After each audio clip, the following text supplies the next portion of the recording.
I think foreign observers are troubled by some of the rhetoric that's been taking place in these Republican primaries and Republican debates.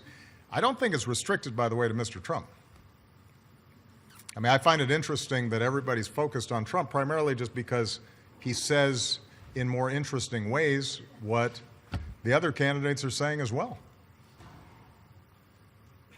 So he may up the ante in anti-Muslim sentiment, but if you look at what the other Republican candidates have said, that's pretty troubling too.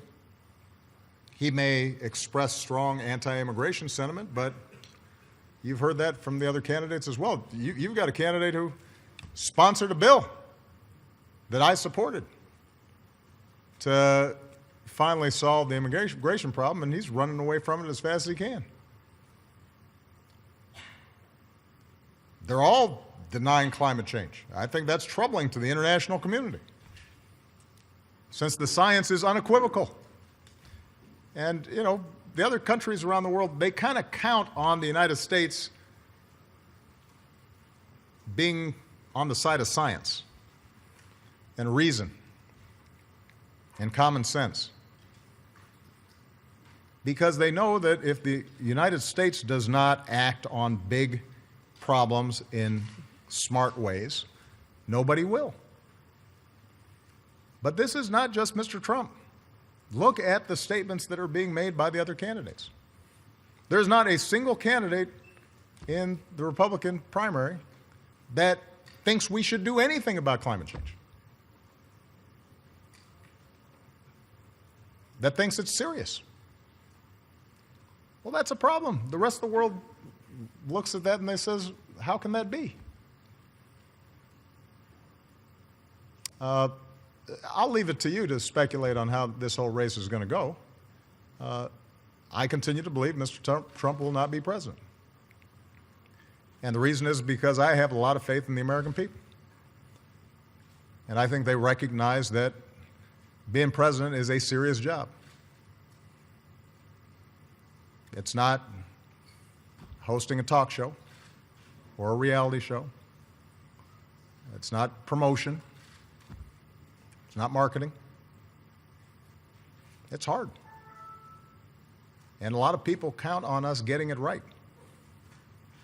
And it's not a matter of pandering and doing whatever will get you in the news on a given day. And sometimes it requires you making hard decisions even when people don't like it,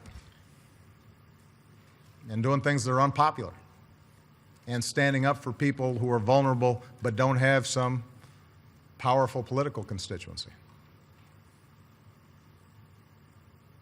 And it requires being able to work with leaders around the world in a way that reflects the importance of the office, and gives people confidence that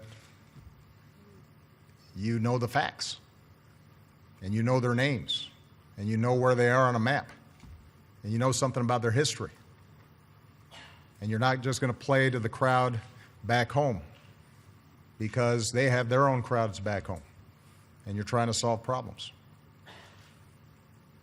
And so, yeah, during primaries, people vent and they express themselves, and it seems like entertainment, and oftentimes it's reported just like entertainment. But as you get closer, reality has a way of intruding.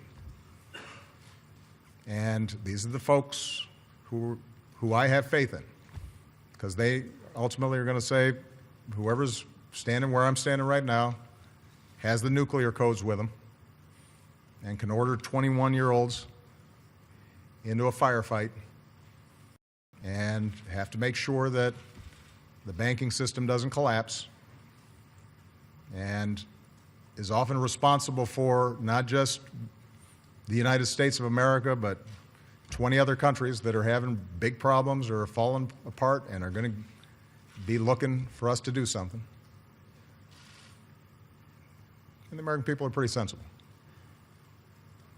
And I think they'll make a sensible choice in the end.